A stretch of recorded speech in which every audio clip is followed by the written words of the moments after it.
ઓમ નમો નારાયણ. હું અરુણાબેન પી ગોસ્વામી સુરતથી તમારું સ્વાગત કરું છું અરુસ કિચનમાં. તો આજે આપણે બનાવશું તુલસી ચા. તો તુલસી ચા બનાવવા માટે આપણે તુલસીના પાન લીધા છે, થોડાક 10 થી 15 પાન એમ, અને થોડુંક આપણે આદું લીધું અને 1 ચમચી આપણે મધ લીધું અને પાણી જોઈએ આપણે. તો પહેલાં આપણે પાણી ગરમ મૂકી દઈશું. તો આમાં આપણે 2 કપ પાણી નાખીશું.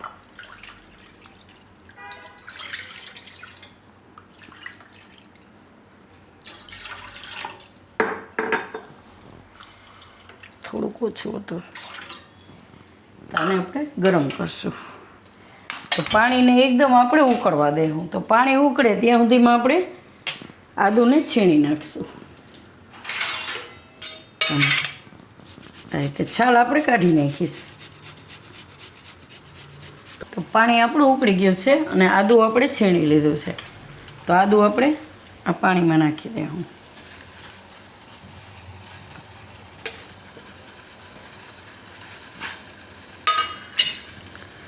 તુલસીના પાન નાખી દે બધી.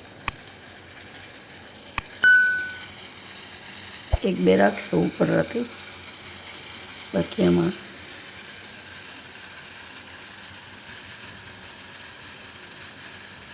થોડાક પાન આપણે કાપીને નાખીશું.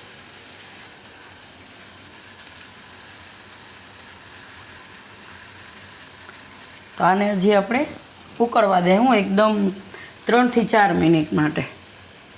તો એકદમ આ રીતે ઉકળી ગયું અને કલર એકદમ સરસ આવી ગયો છે. આદું ને તુલસી ઉકળે ને એટલે પાણી થોડુંક જેટલી ચા બનાવી હોય એના કરતાં વધારે જ મૂકવાનું, કેમ કે પાણી આમાં થોડું ઘણું તો બળી જ જાય એમ, એટલે એ રીતે વધારે મૂકવાનું થોડું. તો હવે ગેસ બંધ કરી દે હું અને કાઢી લેવું આપણે.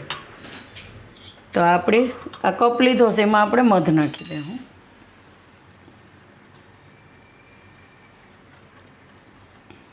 તમારે ટેસ્ટ પ્રમાણે નાખી શકો એમ.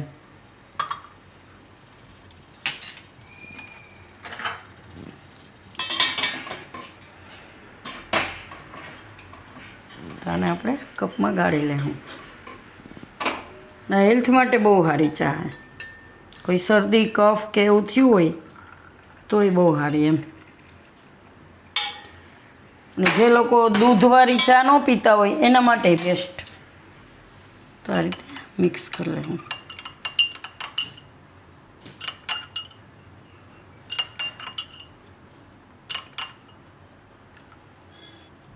ઉપરથી તુલસીના પત્તા રાખશું આ રીતે.